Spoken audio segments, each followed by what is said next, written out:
Assalamualaikum warahmatullahi wabarakatuh. Selamat pagi, siang, atau malam Ibu. Hari ini saya akan presentasikan dan topik yang akan saya bahas hari ini adalah yang pertama etika komunikasi part 2 dan yang kedua itu teknologi dan informasi sebagai komoditas. Yang pertama, konfidensialitas dan kepentingan umum. Konfidensialitas adalah kewajiban yang menyembunyikan informasi atau nama narasumber dari pihak ketiga dalam situasi tertentu yang berhubungan dengan privasi. Ada 3 jenis hubungan yang memerlukan konfidensialitas. Yang pertama, janji cepat atau express promise. Yang kedua, hubungan yang memerlukan loyalitas. Yang ketiga, hubungan konfidensialitas yang dilindungi oleh hukum. Ada 5 hal yang menjadi alasan konfidensialitas merupakan nilai yang harus dijaga. Yang pertama, kemampuan untuk menyimpan rahasia merupakan perwujudan otonomi individu. Yang kedua, setiap orang butuh ruang pribadi. Konfidensialitas mewujudkan ruang pribadi. Yang ketiga, konfidensialitas menumbuhkan rasa saling percaya. Yang keempat, konfidensialitas penting untuk menjaga tindakan menyakiti orang lain. Yang kelima atau terakhir, konfidensialitas merupakan sarana untuk mewujudkan tujuan kelompok sosial. Kepentingan, tekanan ekonomi, dan tanggung jawab sosial. Dalam komunikasi massa, tekanan ekonomi berasal dari 3 sumber, yaitu pendukung finansial seperti investor, pemilik, pemasangan iklan. Terus para pesaing, yang terakhir masyarakat atau publik secara umum. Stereotip. Apa sih stereotip itu? Stereotip adalah suatu prasangka yang didasarkan oleh penilaian atau anggapan berdasarkan karakteristik perilaku orang lain. Adapun karakteristik tersebut meliputi ras, jenis kelamin, suku, bangsa, dan komunikasi yang dimiliki seseorang atau kelompok sosial. Kenapa sih kita semua bisa muncul stereotip? Yang pertama, karena manusia butuh sesuatu untuk menyadarkan realitas kehidupan yang bersifat kompleks. Yang kedua, manusia butuh sesuatu untuk menghilangkan rasa cemas atau anxiety ketika berhadapan dengan sesuatu yang baru. Yang ketiga, manusia butuh cara yang ekonomis untuk membentuk gambaran di dunia sekitarnya. Yang keempat atau terakhir, manusia mungkin mengalami semua kejadian. Karenanya manusia mengenalkan informasi dari pihak lain seperti media sebagai jendela dunia. Maka terjadilah stereotip. Stereotip dalam etika dan filsafat komunikasi.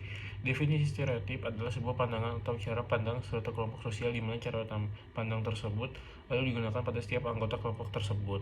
Stereotip juga digunakan oleh manusia sebagai bagian dari mekanisme pertahanan diri untuk menyembunyikan keterbatasan kita atau membenarkan perasaan yang rapuh tentang superioritas.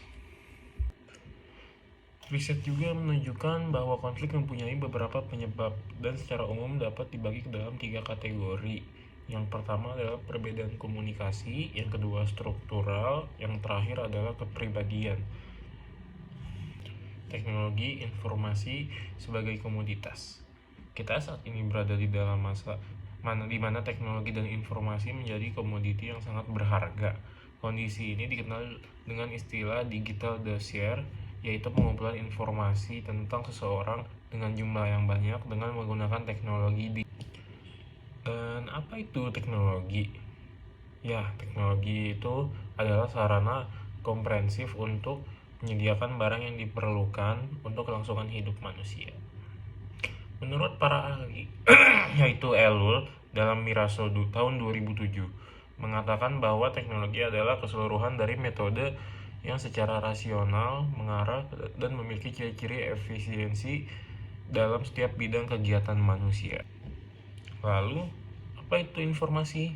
Ya, informasi berarti sekumpulan data atau fakta yang diolah dan dikelola sedemikian rupa hingga mudah dipahami dan bermanfaat bagi penerimanya.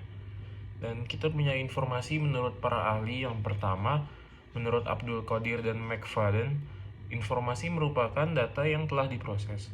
Pemrosesan data tersebut dilakukan sedemikian rupa sehingga data yang telah diproses tersebut dapat meningkatkan pengetahuan orang yang menerima dan menggunakannya.